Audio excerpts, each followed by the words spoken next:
قرآن پاک کے اندر اللہ رب العزت نے ارشاد فرمایا ہے انہم کانوا یسارعون فی الخیرات ویدعوننا رغبا ورہبا وکانوا لنا خاشعین۔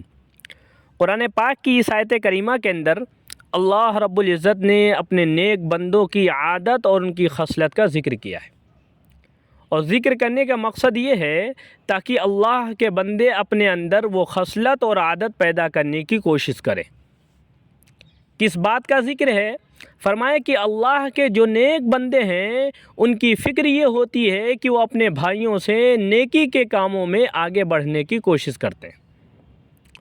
ان کی فکر اور کوشش اس بات کو لے کر کے ہوتی ہے کہ وہ اپنے بھائیوں سے نیکی کے معاملات میں ان سے آگے بڑھ جائیں۔ تو ہمیں بھی چاہیے کہ ہم اپنے بھائیوں سے نیکی کے معاملات میں آگے بڑھنے کی کوشش کریں، لیکن جب ہم اپنے معاشرے پر نظر دوڑاتے ہیں تو ہمیں یہ دکھائی دیتا ہے کہ آج کل آگے بڑھنے کی کوشش تو ضرور ہو رہی ہے، لیکن نیکی کے کاموں میں نہیں بلکہ دنیا داری کے کاموں میں۔ ایک بندے نے مکان اچھا بنایا تو دوسرا جب دیکھتا ہے تو کوشش یہ کرتا ہے کہ میں اس سے اچھا مکان بناؤں۔ کسی نے اچھی گاڑی خریدی ہے تو ہماری یہ کوشش ہوتی ہے کہ ہم اس سے اچھی گاڑی خرید کر کے لائیں۔ کسی نے کپڑے پہنے ہوئے ہیں تو ہماری کوشش ہوتی ہے کہ اس سے اچھے کپڑے ہم بنائیں۔ اس کی وجہ سے ہم دن رات پیسہ کمانے کے چکر میں لگے رہتے ہیں، یعنی مال کمانے کی حرص ہمارے اندر زیادہ پیدا ہو جاتی ہے، جو ہمارے دین کے لیے اور آخرت کے لیے خطرناک ہوتی جا رہی ہے۔ دنیاوی معاملات میں جب ہم آگے بڑھنے کی کوشش کریں گے تو ہمارے اندر مال کی محبت پیدا ہوگی، اور بیجا جب مال کی محبت پیدا ہوگی یہ ہمارے آخرت کے لیے اور ہمارے دین کے لیے نقصان دہ ہوگی۔ حدیث پاک کے اندر اللہ کے نبی علیہ الصلاۃ والسلام نے ارشاد فرمایا کہ دو بھوکے بھیڑیے اگر بکریوں کے ریوڑ میں چھوڑ دیے جائیں وہ اتنا نقصان نہیں پہنچاتے جتنا کہ انسان کو مال زیادہ کمانے کی حرص انسان کے ایمان کو نقصان پہنچاتی ہے۔ اس لیے مال کی بیجا محبت ہمارے دل کے اندر نہیں ہونی چاہیے۔ دنیاوی معاملات کو تو چھوڑ دیں، اپنے بھائیوں سے نیکی کے کاموں میں آگے بڑھنے کی کوشش کیا کریں کہ میں ان سے زیادہ نیک کام کروں، ان سے زیادہ عبادت کروں۔ صحابہ کرام کی زندگی کا جب آپ مطالعہ کریں گے تو آپ کو پتہ یہ چلے گا کہ صحابہ کو دنیا داری کی فکر نہیں تھی، فکر صرف اس بات کی تھی کہ میں اپنے بھائیوں سے نیکی کے معاملات میں، نیکی کے کاموں میں آگے بڑھ جاؤں۔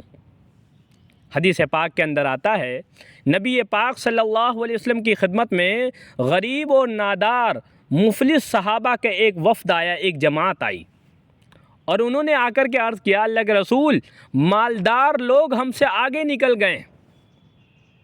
اللہ کے نبی علیہ الصلاۃ والسلام نے فرمایا کس چیز میں آگے نکل گئے؟ کہنے لگے اللہ کے رسول ہم نمازیں پڑھتے ہیں وہ بھی نماز پڑھتے ہیں، ہم روزہ رکھتے ہیں وہ بھی روزہ رکھتے ہیں، لیکن وہ صدقہ خیرات کرتے ہیں، غلاموں کو خرید کر کے آزاد کرتے ہیں، ہمارے پاس مال نہیں ہے، ہم صدقہ و خیرات نہیں کر سکتے، ہم غلام خرید کر کے آزاد نہیں کر سکتے، اس لیے اس نیکی کے کام میں وہ ہم سے آگے نکل گئے۔ آپ سوچئے کیا فکر ستا رہی ہے ان کو کہ ہمارے بھائی نیکی کے معاملات میں، نیکی کے کاموں میں ہم سے آگے جا رہے ہیں، ہم ان سے آگے کیسے چلے جائیں، اس بات کی ان کو فکر ستا رہی ہے۔ اللہ کے نبی علیہ الصلاۃ والسلام نے فرمایا میں تم کو ایک ایسا عمل بتلاتا ہوں کہ جو تم سے آگے نکل گئے ہیں تم ان کو پکڑ لو گے، اور جو تمہارے پیچھے ہیں وہ تمہارے مقام تک نہیں پہنچ سکیں گے جب تک کہ وہی کام نہ کریں جو تم کرو گے۔ انہوں نے کہا اللہ کے رسول ضرور بتلا دیجئے۔ آپ نے فرمایا کہ ہر فرض نماز کے بعد میں 33 مرتبہ سبحان اللہ، 33 مرتبہ الحمدللہ اور 33 مرتبہ اللہ اکبر پڑھ لیا کرو۔ جو تم سے آگے نکل گئے ہیں تم ان کو پکڑ لو گے، اور تمہارے مقام تک کوئی جب تک نہیں پہنچ سکتا جب تک کہ وہی عمل نہیں کرے گا جو تم یہ کرو گے۔ انہوں نے نمازوں کے بعد میں یہ تسبیحات پڑھنا شروع کر دی۔ مالداروں تک یہ بات کہاں رکنے والی تھی، ان کو بھی معلوم چل گیا، انہوں نے بھی فرض نماز کے بعد ان تسبیحات کو پڑھنے کا اہتمام کرنے لگ گئے۔ اب غریب صحابہ جو تھے وہ واپس سے اللہ کے نبی علیہ الصلاۃ والسلام کی خدمت میں پہنچے، اللہ کے رسول اب تو مالدار بھی یہ عمل کرنے لگ گئے ہیں، اب تو یہ اور آگے ہم سے نکل جائیں گے۔